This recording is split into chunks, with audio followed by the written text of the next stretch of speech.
بہن بھائی معدے کی مرض میں مبتلا ہے اور اس کا معدے کا بہت تکلیف ہوتا ہے، اس کے لیے میں ایک ایسا وظیفہ بتانا چاہتا ہوں۔ انشاءاللہ آپ نے روز یہ وظیفہ کرنا ہے اور اس پہ اوپر پانی دم کرنا، انشاءاللہ تعالیٰ آپ کو صحت دے گا۔ بسم اللہ الرحمن الرحیم۔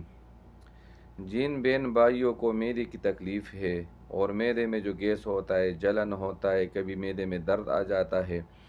اس کے لیے میں ایک بہت بہترین اور مجرب وظیفہ بتاتا ہوں، اور یہ قرآنی وظیفہ ہے، ازمودہ وظیفہ ہے۔ انشاءاللہ آپ نے یہ وظیفہ جب آپ معدے کی تکلیف آپ کے اوپر آئے، انشاءاللہ آپ اس پہ پانی دم کریں اور اپنے معدے پہ دم کریں اور پھر بعد میں وہ پانی پیے، انشاءاللہ تعالیٰ اللہ تعالیٰ آپ کو صحت دے گا۔ انشاءاللہ اسی ٹائم میں اللہ تعالیٰ آپ کو خود محسوس ہوگا انشاءاللہ۔ یہ بہت بہترین اور مجرب وظیفہ ہے اور بہت آسان ہے، قرآن وظیفہ ہے۔ وظیفہ یہ ہے، آپ نے سورہ القدر، انا انزلناہ فی لیلۃ القدر وما ادراک ما لیلۃ القدر، لیلۃ القدر خیر من الف شہر، تنزل الملائکۃ والروح فیہا باذن ربہم من کل امر، سلام ہی حتی مطلع الفجر۔ آپ نے پانی دم کرنا ہے، آپ اس پہ پانی آپ نے 7 دفعہ سورہ قدر پڑھنا ہے، انا انزلناہ فی لیلۃ القدر آخری پارہ میں آتا ہے، اور آپ نے آگے پیچھے درود شریف پڑھنا ہے 3 مرتبہ، پھر آپ نے اس کے اوپر پانی دم کرنا ہے اور وہ پانی 3 سانس میں پینا ہے، اور پھر اپنے معدے کے اوپر بھی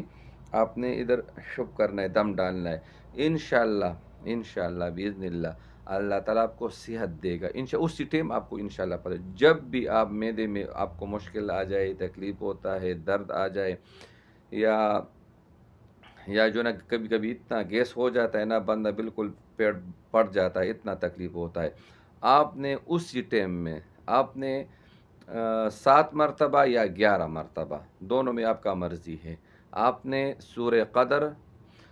7 دفعہ پڑھنا ہے، آگے پیچھے درود ابراہیم پڑھنا ہے، پھر اس کے اوپر آپ نے پانی دم کرنا ہے۔ جب آپ نے پانی دم کر دیا، پھر اپنے پیٹ کے اوپر اس طرح جو ہے نا آپ نے دم ڈالنا ہے، پھر پانی دم کرنا ہے، پھر وہ پانی انشاءاللہ آپ 3 سانس میں پیو، انشاءاللہ یہ میں تمہیں انشاءاللہ گارنٹی کے ساتھ بتاؤں گا۔ یہ میرا خود معدے کا مسئلہ ہوتا ہے، تکلیف ہوتا ہے، جب مجھ پر معدے کا تکلیف آتا ہے تو یہ وظیفہ میں خود اپنے لیے بھی کرتا ہوں، میں یہی کوشش کرتا ہوں جو ہم خود کرتے آپ لوگوں کی بھی فائدہ ہو انشاءاللہ، اور یہ بہت بہترین وظیفہ ہے۔ انشاءاللہ آپ ایک دفعہ کریں گے، انشاءاللہ آپ ایک دفعہ کریں گے، آپ خود بخود انشاءاللہ پتہ چل جائے گا، بہت بہترین اور مجرب وظیفہ ہے، بہت آسان ہے۔ 11 مرتبہ یا 7 مرتبہ سورہ قدر پڑھنا ہے، اس میں پانی دم کرنا ہے، پھر اس کے اوپر شب کرنا ہے، بہت آسان صورت ہے، انا انزلناہ فی لیلۃ القدر۔ آپ نے انشاءاللہ ہمیں دعاؤں میں یاد رکھنا، ہمارا چینل کو سبسکرائب کرنا اور فالو کرنا، اور پھر بعد میں ہمیں کمنٹ میں بھی بتاؤ انشاءاللہ، جب اللہ تعالیٰ آپ کو شفا دے گا تو لازمی ہمیں کمنٹ کرنا ہے۔ والسلام۔